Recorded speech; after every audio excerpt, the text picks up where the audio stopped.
Hello guys, നിങ്ങൾക്ക് എല്ലാവർക്കും food ചലഞ്ചിലേക്ക് സ്വാഗതം. ഇന്ന് നിൽക്കുന്നത് ഗ്രാമപ്രദേശത്താണ്, ഇടവഴിയിലാണ്. അപ്പോൾ നിങ്ങൾ ചോദിക്കും എന്തിനാണ് ഈ ഇടവഴിയിലെന്ന്. ടൗണിലൊക്കെ ചെയ്ത് മടുത്ത് ഗൈസ്, അവന്മാരൊക്കെ ഒടുക്കത്ത ഫുഡ് അടി ഗൈസ്. അപ്പോൾ നിങ്ങൾ ചോദിക്കും എന്തിനാണ് ഇറങ്ങി തിരിച്ചെന്ന്. ആരൊന്നും ഉത്തരമില്ല ഗൈസ്. അപ്പോൾ നോക്കാം ഗൈസ്, ആരായിരിക്കും ഇന്നത്തെ ഭാഗ്യശാലി എന്ന്. ഒരു ചേട്ടൻ എന്താ മന്ദം നടന്നു വരുന്നത് ഗൈസ്. ചേട്ടാ, ഫുഡ് ചലഞ്ചിനെ പറ്റി കേട്ടിട്ടുണ്ടോ ചേട്ടാ? ഞാൻ ഇങ്ങനൊരു സംവിധാനം കേട്ടിട്ടില്ല. ഞാൻ ചേട്ടാ ഈ മൊബൈലിലൊക്കെ കാണാറില്ലേ? അല്ല, എനിക്ക് ഞാൻ മൊബൈൽ ഉപയോഗിക്കാറില്ല. അയ്യോ ചേട്ടാ, കഴിക്കുന്ന ഓരോ ബിസ്ക്കറ്റിനും ചേട്ടന് 10 രൂപ വെച്ച് കിട്ടും ചേട്ടാ. 10 രൂപ വെച്ച് 10 രൂപ വെച്ച്. അത് കൊള്ളാം കേട്ടോ, നല്ലൊരു കളിയാണ്. പങ്കെടുക്കാൻ താല്പര്യമുണ്ടോ? പിന്നെ ഞാൻ പങ്കെടുക്കാം.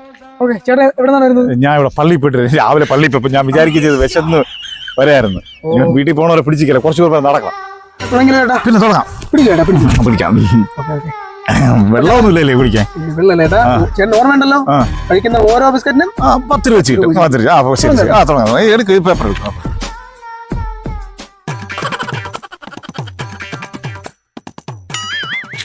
ഞാൻ പള്ളിയിൽ പോയിട്ട് വന്നോണ്ടേ മാന് വേറെ ഒന്നും ഞാൻ പറഞ്ഞു കേട്ടാ. ഞാൻ ഒന്നാമത് ദൈവീയ കാര്യത്തിലൊക്കെ ഭയങ്കര ഒരുമാതിരി തെണ്ടിത്തരമായി ആട്ടാമ്പിളിക്കാൻ കൊണ്ടുവച്ചിട്ട് എന്താടാ അത്. കണ്ണ് തുറന്ന് നോക്കൂ ചേട്ടാ, ഇതും ബിസ്ക്കറ്റാണ് ഗൈസ്. ഈ ചേട്ടനൊന്നും അറിയില്ല ഗൈസ്. എന്റെ പൊന്നു കുട്ട, ഞാൻ നിന്നെ ചീത്ത വിളിക്കാത്ത എന്തെന്നറിയാമോ? യേശുക്രിസ്തുവിന്റെ ഫിഗറായതുകൊണ്ടാണ് നിന്നെ ഞാൻ ഒന്നും പറയാത്തത്. എനിക്ക് കണ്ണ് കാണാം. എടാ ഇത് പുളിയങ്കുരുവാടാ, പുളിയങ്കുരു.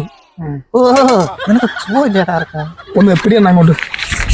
ചേട്ടാ ഇതിന്റെ പേരാണ് കാള ബിസ്ക്കറ്റ്. ചേട്ടനെ പറ്റി കേട്ടിട്ടുണ്ട്? ചേട്ടാ നാട്ടിൻപുറത്തിൽ ഇതിന്റെ പേര് കാള ബിസ്ക്കറ്റ് ആണ്.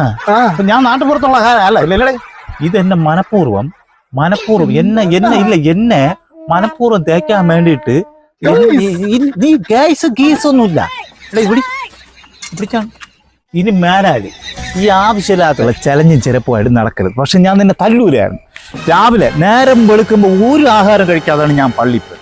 എടാ വിളിച്ചുണർത്തിയിട്ട് ഭക്ഷണമില്ലെന്ന് പറഞ്ഞ എന്റെ വേദന നിനക്കറിയാം. നിങ്ങളോട് ഞാൻ പറയണം, ഇതുപോലെ വെച്ചാൽ നല്ല പരിപാടി ചെയ്യുന്നവന്മാരുണ്ട്. ഇതൊരു ഭയങ്കര തെണ്ടിത്തരപ്പായി. ഇല്ല, നിങ്ങൾക്ക് തന്നെ ഇത് മനസ്സിലായില്ലേ? അപ്പൊ കൊടുക്കണ്ട ഗൈസ്.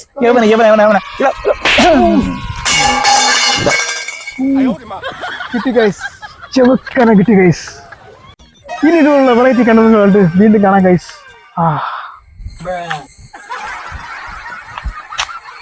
വേണ്ട ഗൈസ്.